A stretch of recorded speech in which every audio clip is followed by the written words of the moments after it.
अस्सलाम वालेकुम। How to attempt paper का पार्ट 2 करने जा रहे हैं एग्जामिनेशंस।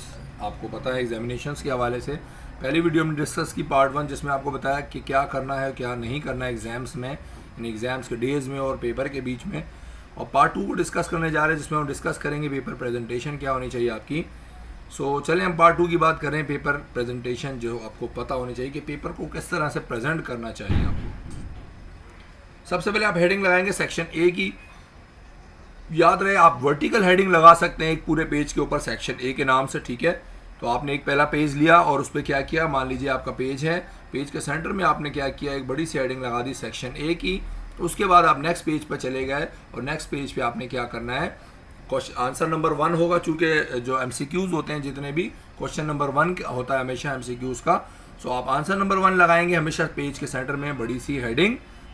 और उसके बाद आंसर नंबर 1 यानी चूंकि उसके बहुत सारे पार्ट्स होते हैं एमसीक्यूज, तो जिस तरह अभी फॉर एग्जांपल आपको पता है कि एमसीक्यूज 40% आ रही हैं, तो मान लीजिए हम बात करेंगे, सबसे पहले आप पेपर के सेंटर में लाइन लगा देंगे।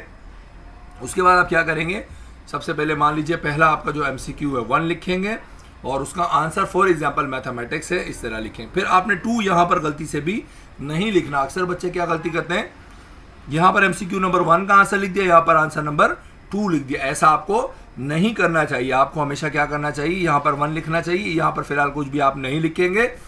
आप क्या करेंगे, याद रहे मैंने आपको करेक्शन करवाई है, गलती जो आप करेंगे इस तरह नहीं लिखना आपको, यानी 1 के बाद यहाँ पर 2 गलती से भी आपको नहीं लिखना, 1 के बाद 2 यहाँ आना चाहिए आपके। मान लीजिए एमसीक्यू नंबर 2 का आंसर जो है फिजिक्स है, जो भी है आपने लिख दिया, फिर यहाँ दोबारा आपको कुछ भी नहीं लिखना, ठीक है। मैंने एग्जाम्पल्स लिखी हैं आपको, कि आपको पता होना चाहिए यहाँ पर 1-2 इस सीक्वेंस से नहीं चलानी है, आपको 1-2 इस सीक्वेंस से चलानी हो। पार्ट 1 पार्ट 2 है, ये आंसर नंबर 1 के बहुत सारे पार्ट्स होंगे जो एमसीक्यूज होगा। अब यहाँ बहुत ज़्यादा जो गलती बच्चे करते हैं वो क्या करते हैं कि 1-2 तो ठीक है, अब बच्चे यहाँ पर आंसर के बजाय ऑप्शन भी लिख देते हैं। मिसाल के तौर पर ऑप्शन नंबर सी था मैथमेटिक्स, तो कुछ बच्चे ऐसी बेवकूफ़ी भी करते हैं पेपर में कि सिर्फ ऑप्शन सी लिख देते हैं। ऐसा आपको बिल्कुल भी नहीं करना। याद रहे ये बहुत ज़्यादा आपके लिए नुकसानदेह साबित होगा। आप सी लिखना चाहें बिल्कुल लिख सकते हैं, बट आगे जो मेन आंसर है सी का वो लिखना बेहद ज़रूरी है। अगर आप आंसर नहीं लिखेंगे यहाँ पर, जिस तरह मान लीजिए ऑप्शन सी का आंसर था मैथमेटिक्स, तो आप चाहे तो ऑप्शन सी ब्रैकेट में लिख के आगे आंसर मैथमेटिक्स लिख सकते हैं, बट ऐसा नहीं करना कि सिर्फ सी लिख दिया और आंसर नहीं लिखा। ये बहुत ज़्यादा आपके लिए मुश्किल हो जाएगी, आपको इसके मार्क्स बहुत सारे कटेंगे। तो आप सी लिखें ना लिखें, बट जो मेन आंसर है आपका, यानी option A B C D लिखना लाजमी नहीं है। ऑप्शन का जो आंसर है, यानी कि मान लीजिए सी का ऑप्शन का आंसर था मैथमेटिक्स, सही जो आंसर था, तो आप यहाँ डैश लगा के आंसर लिखेंगे। फिर इस तरह नेक्स्ट जो क्वेश्चन है यानी कि उसका जो आंसर होगा वो लिखेंगे। फिर उसके बाद थर्ड जो क्वेश्चन है उसका आंसर, फिर फोर्थ, फिर सीक्वेंस से आपको क्या करने हैं, सारे आंसर लिखने हैं। कुछ बच्चे ऐसे भी बेवकूफ़ी भी करते हैं कि मान लीजिए उसको थर्ड का आंसर नहीं आता, फोर्थ का आता है, तो उसने थर्ड की जगह पहले फोर्थ लिख दिया और बाकी एंड में जाके कहीं थर्ड लिख दिया। ऐसा नहीं करना, आपको सीक्वेंस ही के साथ तमाम नंबर्स लिखने हैं।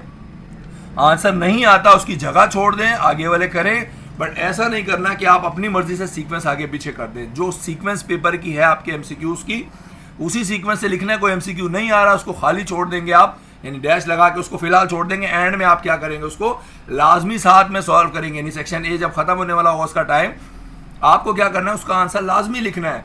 अब इतनी बेवकूफ़ी नहीं कीजिएगा कि आप चारों ऑप्शन खाली छोड़ के आ जाए। मिसाल आपको पता है चारों ऑप्शन में से कोई एक ऑप्शन तो होगा, तो ऐसा नहीं है कि आप इसको खाली छोड़ा है। चारों में से कोई भी एक ऑप्शन जो आपको लग रहा है आप वो लिख दीजिएगा। खाली ब्लैंक छोड़ना सबसे बड़ा ब्लंडर होता है, तो आपको कोई भी जगह खाली नहीं छोड़नी। और सारी की सारी एमसीक्यूज आपको सीक्वेंस से लिखनी चाहिए। सीक्वेंस के मुताबिक आपको कोई नहीं आ रही, कोई मसला नहीं, आप डैश लगा के उधर फिलहाल उसको छोड़ दें। एंड में आके दोबारा उस पर दिमाग लगाइएगा कि वो क्या हो सकता है या नहीं हो सकता। छोड़ना नहीं है, खाली छोड़ना सबसे बड़ी बेवकूफ़ी होती है। आपको नहीं कोई समझ में आ रहा, चारों में से कोई भी एक आंसर आप लाजमी लगाएंगे, खाली नहीं छोड़ेंगे। फिर तरह 9, 10, 11 और 12 आपने जो एमसीक्यूज थी लिख दी, फिर 13 ये आपके सामने लिख दी इस तरह सीक्वेंस से, यानी शुरू की मान लीजिए 12 यहाँ आ गई, उसके बाद 13, 14, 15, 16, 17, 18, 19, 20, 21, 24 तक आप इस साइड पर लिखेंगे। तो मैक्सिमम 24 एमसीक्यूज ही आपके पास आएंगी किसी भी पेपर के अंदर। सो एक पेज के ऊपर आराम सुकून से आप इस तरीके से 24 एमसीक्यूज लिख सकते हैं। और एमसीक्यूज में याद रहे एक एक लाइन छोड़ के आप लिख सकते हैं, यानी पहली लाइन में लिखा, एक लाइन का गैप दे सकते हैं, दूसरी में लिख देंगे, ठीक है। क्योंकि आपके पास मैक्सिमम 24 एमसीक्यूज हैं, तो एक पेज पर आराम सुकून से आ सकती है। ठीक है, ये हो गया आपके पास सेक्शन ए को अटेम्प्ट करने का तरीका। और उसमें आपने लाजमी क्या करना है, एमसीक्यूज के मैंने आपको सीक्वेंस बताई, इस तरीके से करनी है। उसके बाद यहाँ पर आएंगे, दूसरी बात मैंने बताई, खाली आपको अगर कोई एमसीक्यू नहीं आ रही उसकी जगह छोड़ेंगे, सीक्वेंस आगे पीछे नहीं करेंगे। 3 के बाद डायरेक्ट 5 नहीं लिखेंगे कि आपको 4 नहीं आता तो आपने 4 छोड़ दिया, 4 लिख के खाली जगह छोड़ देंगे। एंड में उसका कोई आंसर आपको लाजमी लिखना है, चाहे वो गलत हो चाहे सही हो, लिखना तो है। खाली छोड़ना सबसे बड़ी बेवकूफ़ी होती है। देन हम सेक्शन बी की इस तरह वर्टिकल हेडिंग लगाएंगे एक पेज के ऊपर। और सेक्शन बी में अब चूंकि बहुत सारे सवाल होते हैं, सेक्शन बी हमेशा स्टार्ट होता है क्वेश्चन नंबर 2 से। आप हमेशा पेज के सेंटर में हेडिंग लगाएंगे आंसर नंबर 2, क्वेश्चन नंबर नहीं, आप लिखेंगे आंसर नंबर 2, क्योंकि आप आंसर दे रहे हैं। और याद रहे, क्वेश्चन आप कभी भी पेपर में नहीं लिखते। मान लीजिए आपको क्वेश्चन जो आपका सवाल लिखा हुआ है पेपर के अंदर, आप वो यहाँ पर नहीं लिखते, आप डायरेक्टली लिखते हैं आंसर नंबर 2। और फिर आंसर नंबर 2 जो भी होगा किसी भी सवाल का, जो भी आप मान लीजिए सोल्यूशन की हेडिंग लगाएंगे। अगर कोई न्यूमेरिकल है या जो भी है आपके पास, मैथ का क्वेश्चन है या किसी साइंटिफिक सब्जेक्ट का कोई भी है, तो आंसर नंबर 2 का मतलब ये इंग्लिश का सब्जेक्ट है तो उसमें आप इंग्लिश का जो भी क्वेश्चन है जिसका आंसर पूछा गया, आंसर नंबर 2 लिखेंगे और उसका आंसर पूरा यहाँ पर लिख देंगे। फिर हम बात करते हैं आंसर नंबर 2 के बाद। मान लीजिए आपको आंसर नंबर 3 नहीं आता तो आप नहीं लिखेंगे, आंसर नंबर 4 लिखेंगे। देखिए क्वेश्चन जो आपको पेपर के ऊपर लिखा होगा ना, क्वेश्चन नंबर, आप आंसर नंबर उस सीक्वेंस से लिखेंगे, अपनी सीक्वेंस से नहीं लिखेंगे। मैं मिसाल ये देना चाह रहा हूं, मान लीजिए क्वेश्चन पेपर के अंदर क्वेश्चन नंबर 2 जो है आपको आता है, क्वेश्चन नंबर 3 आपको नहीं आता, तो आप जो है यहां पर आंसर नंबर 2 लिखेंगे। सवाल जो बोर्ड के पेपर में आपको लिखा हुआ है, सवाल नंबर वही लिखना है। आप अपनी सीक्वेंस नहीं लिखेंगे कि आप पहला सवाल लिख रहे हैं तो उसका 1 नंबर डालूं, दूसरा लिख रहे हैं तो 2 नंबर डालूं। जो बोर्ड के क्वेश्चन पेपर पे क्वेश्चन नंबर लिखा है, आप आंसर नंबर वो लिखेंगे। यानी आप क्वेश्चन नंबर 2 आपने किया, आपका भले वो पहला क्वेश्चन था, बोर्ड के अंदर उसका नंबर क्वेश्चन नंबर 2 है तो आप यहाँ आंसर नंबर 2 लिखेंगे। उसके बाद अब नेक्स्ट सवाल कर रहे हैं, आपका दूसरा सवाल है लेकिन वो पेपर के अंदर उसका नाम लिखा है क्वेश्चन नंबर 4, तो आप आंसर नंबर 4 लिखेंगे, आंसर नंबर 2 नहीं लिखेंगे। इस चीज़ का बहुत ख्याल रखिएगा। ज़्यादातर बच्चे गलती करते हैं, आंसर अपनी सीक्वेंस से लिखते हैं कि उनका दूसरा आंसर है तो आंसर नंबर 2 लिख देते हैं।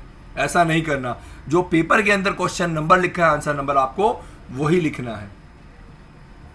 ठीक है, इसके बाद आपको मान लीजिए आंसर नंबर 7 आता है, वो लिखेंगे। आंसर नंबर 13, याद रहे आंसर नंबर जो क्वेश्चन के अंदर लिखा हुआ है आपको वो आंसर नंबर लिखना है, ना कि अपनी सीक्वेंस से 1 2 3 4 लिखना है।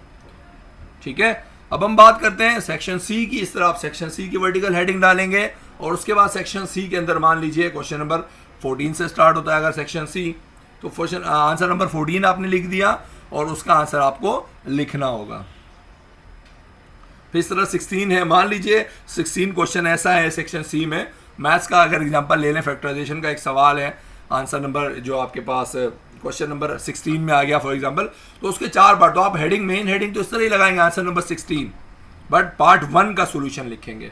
फिर इस तरह आपने सॉल्व कर लिया, पार्ट 2 का सोल्यूशन लिखेंगे। इस तरह 3 और 4 अगर 3 पार्ट है तो 3 लिखेंगे, 4 है तो 4 लिखेंगे, बट हर पेज के ऊपर इस तरह हेडिंग दोबारा से लगाएंगे उस आंसर नंबर की। अब आपको पता होना चाहिए कि कलर तो आपको सिर्फ 2 एग्जाम में यूज़ करने चाहिए, एक ब्लैक और एक ब्लू, इसके अलावा कोई भी कलर यूज़ नहीं कर सकते। फिर पेन आपको इंक पेन यूज़ करना चाहिए हमेशा, और जितना पुराना पेन हो ज़्यादा बेहतर है। आपको रिमूवर जो होता है, इंक रिमूवर हो गया या वाइट हो गया, इसको हमेशा अवॉइड करना है, कम से कम यूज़ करें। पहले तो कोशिश करें इसको यूज़ ही ना करें। इसकी जगह आप क्या कर सकते हैं, पेन से कट लगा सकते हैं। मान लीजिए आपने ये वर्ड गलत लिख दिया तो आपने पेन से यहाँ पर ऐसे कट लगा दिया, इस पूरे वर्ड को, मान लीजिए पूरा वर्ड गलत है, इस पूरे पे ऐसे कट लगा दिया और इसको आगे करके आगे इसके आगे लिखना शुरू कर दिया। और आपको लाजमी जो यूज़ करना चाहिए वो क्या करना है, हेडिंग्स अगर ज़रूरत पड़ती है तो हेडिंग लाजमी लगाया करें और सिंपल राइटिंग लगाएं। हमने ये लास्ट पार्ट में भी डिस्कस किया कि राइटिंग जितनी सिंपल होगी उतना आपके लिए आसानी होगी। यानी आपका ABCD अल्फ़ाबेट जितने भी हो सारे सबको ABCD जो आप लिखें वही समझ में आना चाहिए, किसी को कन्फ्यूजन ना हो कि आपने क्या वर्ड लिखा है। अब हम बात करते हैं, देखें फॉर एग्जांपल आपके पास हम एक एग्जांपल ले रहे हैं प्रेजेंटेशन की। आपको मान लीजिए फिजिक्स का पेपर कर रहे हैं और उसमें आंसर नंबर 2 आपको करना है, न्यूमेरिकल है, आपको एक न्यूमेरिकल क्वेश्चन दिया हुआ है, आपने क्वेश्चन पढ़ा क्वेश्चन पेपर से, फिर आंसर नंबर 2 लिखेंगे क्योंकि प्रॉब्लम नंबर 2 है पेपर में, तो आप आंसर नंबर 2 लिखेंगे। उसके बाद आप सबसे पहले क्या करेंगे, देखिए क्वेश्चन कभी भी नहीं लिखना, आपको आंसर नंबर लिखना है। आंसर नंबर के बाद आप उसका डेटा बनाएंगे। देखिए मैंने आंसर नंबर की हेडिंग दी है ब्लू मार्कर से। तमाम पिछले जितने भी मैंने आपको एग्जांपल्स अभी दी हैं सेक्शंस की या क्वेश्चन नंबर लिखने की, सब में जो जो कलर जिस तरह मैंने लिखा है ब्लू या ब्लैक, आप हमेशा इसी तरीके से लगाइएगा हेडिंग्स। ब्लू मार्कर जहाँ लगाया वहाँ ब्लू लगाइएगा, ब्लू जहाँ ब्लैक लगाया वहाँ पर ब्लैक लगाए। तो आंसर नंबर 2 की हेडिंग मैंने लगाई सारी, मेन हेडिंग सारी की सारी पिछले आप देख सकते हैं हमने सारी जगहों पर मेन हेडिंग ब्लू से लगाई हैं। सेक्शन ए की, सेक्शन बी की, सेक्शन सी की ब्लू से लगाई है। इस तरह आंसर नंबर 1 2 3 की भी ब्लू से लगाए। तो आप मेन हेडिंग लगाएंगे ब्लू से, जो कि पेपर के सेंटर में आएगी। फिर साइड पे इसकी सब हेडिंग आएगी। डेटा मान लीजिए मैं बना रहा हूँ तो डेटा ब्लैक मार्कर से मैं क्या कर रहा हूँ, हेडिंग लगाऊंगा ब्लैक मार्कर से डेटा की। फिर दोबारा आपका अब ये सारा पेन का काम है। देखिए मेन हेडिंग मार्कर से आएगी, बाकी सारा काम पेन से आएगा। अब डेटा मान लीजिए आपने बनाया कि आपका इनिशियल वेलोसिटी इतनी थी, फाइनल इतनी थी और ग्रेविटी इतनी है, आपको हाइट फाइंड करनी है। फिर आपकी दोबारा एक सब हेडिंग आएगी सॉल्यूशन की, वो साइड पे ही आएगी। ठीक है, ये मेन हेडिंग सेंटर में आ गई, ये आपका सारा काम साइड पे आ गया। सॉल्यूशन भी आपने ब्लैक मार्कर से हेडिंग लगाई। अब दोबारा आप सारा काम अपना क्या कर रहे हैं, ब्लू पेन से कर रहे हैं। अब याद रहे यहाँ पर क्या करेंगे आप, अगर न्यूमेरिकल या मैथ्स का क्वेश्चन कर रहे हैं तो ये सारा अगर तो सेंटर में, अगर मिसाल न्यूमेरिकल की बात करें तो डेटा तो साइड पे आएगा, सॉल्यूशन भी साइड पे, बट सॉल्यूशन जो आप सॉल्व करेंगे न्यूमेरिकल का या मैथ्स का कोई क्वेश्चन करेंगे वो हमेशा सेंटर में आएगा। जैसे मैंने सेंटर में लिखा है वी नो दैट, मैंने फॉर्मूला लिख दिया और फिर उसके अंदर वैल्यूज पुट करके वैल्यू एक निकाल दी, जो भी मेरे पास वैल्यू आई। और याद रहे इसमें स्टेप लाजमी है। देखिए मैंने एक एक स्टेप में हर चीज़ लिखी है। ऐसा नहीं कि फॉर्मूला लिख के मैं डायरेक्ट वैल्यू लिख के आंसर लिख दिया, ऐसा नहीं करना है। इसके मार्क्स करते हैं, स्टेप वाइज आपको चीज़ें करनी चाहिए। जैसे मैंने यहाँ पर वैल्यूज पुट की, फिर इनको मल्टीप्लाई किया, इसकी वैल्यूज इनको माइनस किया, फिर माइनस से माइनस कट गया, ठीक है, देन इसको डिवाइड किया तो मेरे पास एक आंसर आ गया 125 मीटर। अच्छा, यूनिट लाजमी लिखना होता है। इस तरीके से आपका जो भी आंसर आया आपने लिखा। फिर आपको एंड में क्या करना है, जो आपका आंसर था ब्लू पेन से तो आप लिखेंगे, बट उसको एक ब्लैक कलर के मार्कर से आप उसको हाईलाइट कर देंगे एक बॉक्स की शक्ल में। देखिए मैंने एक बॉक्स बना दिया ब्लैक कलर के मार्कर से और अंदर ब्लू कलर से आपने आंसर लिख दिया। आप चाहें तो यहाँ ब्लू मार्कर से भी लिख सकते हैं आंसर, या ब्लू पेन से भी लिखा है। जैसे ये सारा हमने ब्लू पेन से लिखा है, ये भी ब्लू पेन से लिखा है, बट हेडिंग ये और ये ब्लैक और ब्लू मार्कर से लगाई। इस तरह ये जो एंड में आप क्या कर रहे हैं, बॉक्स बना रहे हैं, आपकी मर्जी, दोनों को पेन से लिख लीजिए या दोनों को मार्कर से लिख दीजिए, बट कैसे लिखेंगे, आंसर ब्लू का होगा और बॉक्स जो है ब्लैक कलर में होगा। इससे क्या फ़ायदा होता है, इससे प्रेजेंटेशन जो है आपकी बहुत ज़्यादा वाज़े हो जाती है और इससे बहुत अच्छा इंप्रेशन जाता है। फिर हम यहाँ बात करते हैं डायग्राम। अगर किसी न्यूमेरिकल में रिक्वायर्ड है तो आप लाजमी बनाएंगे, लेकिन याद रखिएगा डायग्राम के लिए शर्त होती है, कोई भी डायग्राम आप पेंसिल के अलावा नहीं बना सकते। ठीक है, पेंसिल शर्त होती है डायग्राम के लिए, पेंसिल के अलावा आप कभी भी डायग्राम बनाएंगे उसके मार्क्स कटते हैं। तो हमेशा कोई डायग्राम अगर न्यूमेरिकल में या किसी भी क्वेश्चन में ज़रूरी है तो आप बिल्कुल बनाएंगे, वाजे करके सामने ही न्यूमेरिकल में बनाएंगे और इसके सामने बनाएंगे। अच्छा, एक चीज़ याद रखिएगा, जो सेक्शन बी के क्वेश्चन हैं जितने भी होते हैं, नॉर्मली कोशिश कीजिएगा एक पेज के ऊपर एक ही क्वेश्चन आया तो ज़्यादा बेहतर है। अगर बहुत छोटे क्वेश्चन है फिर आप दो दो लगा सकते हैं, बट मेन हेडिंग इस तरह बड़ी बड़ी आपको इधर लगाई, देन नेक्स्ट इधर लगाएंगे। ठीक है ना। तो सेक्शन बी की बात की हमने, इस तरीके से आपको क्वेश्चन कोई भी अटेम्प्ट करेंगे इस तरीके से करेंगे। बात करते हैं आंसर नंबर 3। फॉर एग्जांपल एक और एग्जांपल है, कोई मैं फ्रिक्शन है उसके बारे में मुझे पूछा गया है, तो आंसर नंबर 3 मैंने हेडिंग लगा दी ब्लू मार्कर से, फिर नीचे एक छोटी हेडिंग लगाई फ्रिक्शन। मान लीजिए आंसर नंबर 3 फ्रिक्शन का है, तो फ्रिक्शन की हेडिंग लगाई। फिर यहाँ पर मैं दोबारा क्या कर रहा हूँ, ब्लैक कलर के मार्कर से हेडिंग लगाऊंगा। सबसे पहले मैं फ्रिक्शन के बारे में लिखूंगा, उसकी डेफिनेशन क्या है वो लिख दूंगा। उसके बाद दोबारा एक हेडिंग लगाऊंगा, उसके एडवांटेजेस अगर पूछे गए तो वो लिखूंगा। फिर उसके बाद दोबारा अगर उसके डिसएडवांटेजेस भी पूछे गए तो मैं सारे के सारे लिखूंगा। तो इस तरीके से एक मेन हेडिंग आएगी, फिर उसकी सब हेडिंग्स आएंगी। इस तरीके से आप किसी थ्योरी के क्वेश्चन को लिख सकते हैं। अब एक सेक्शन सी के क्वेश्चन की एग्जांपल ले लेते हैं। मान लीजिए आपको आंसर नंबर 14 करना है और वो है लॉ ऑफ ग्रेविटेशन का। तो सबसे पहले देखें उस लॉ की स्टेटमेंट आ जाएगी। ठीक है, यहाँ पर आप उसकी स्टेटमेंट लिखेंगे, ये ब्लैक मार्कर से सारा का सारा काम आएगा। फिर एक्सप्रेशन मान लीजिए उसका जो आपको फॉर्मूला ड्राइव कराना है, जो लॉ ऑफ ग्रेविटेशन है उसका कोई भी फॉर्मूला है। फिर एंड में आप क्या करेंगे, कैलकुलेशन करेंगे उसकी मास ऑफ अर्थ के लिए।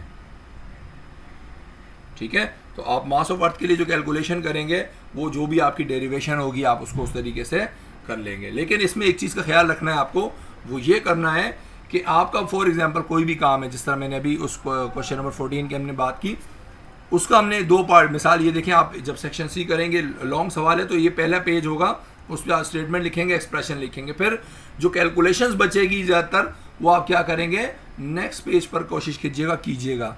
ठीक है ना। तो इस तरीके से लॉन्ग क्वेश्चन आपका हमेशा 2 पेजेस पे आता है नॉर्मली, और वो 2 पेजेस आपको एक चीज़ की लाजमी कोशिश करनी है, वो आमने सामने के 2 पेजेस हो। कोई भी क्वेश्चन ऐसा है, चाहे वो किसी भी सब्जेक्ट का हो, अगर वो 2 पेजेस का है तो उसके अंदर 100% कोशिश कीजिएगा वो दोनों पेजेस आमने सामने के हों। मीन्स एक ये वाला पेज है तो दूसरा लाजमी ये वाला हो। नॉर्मली कभी भी बच्चे ज़्यादातर गलती करते हैं, एक पहला क्वेश्चन का पहला पेज यहाँ होता है, दूसरा नेक्स्ट पेज पे होता है, तो उससे बहुत ज़्यादा प्रॉब्लम होती है चेक करने वाले को भी। तो आपको कोशिश ये करनी है कि आमने सामने जो है सेक्शन सी के सारे क्वेश्चंस सॉल्व किए जाएं, या कोई भी क्वेश्चन जो एक पेज से ज़्यादा का हो उसको कोशिश करें आमने सामने सॉल्व करें, ताकि आपको भी प्रॉब्लम ना हो बार बार पीछे देखने में, और जो एग्जामिनर होगा यानी जो चेकिंग कर रहा होगा उसको भी ज़्यादा प्रॉब्लम नहीं होती। ठीक है, तो ये सारी की सारी चीज़ें आपको क्या होनी चाहिए, लाजमी पता होनी चाहिए प्रेजेंटेशन के हवाले से पेपर में।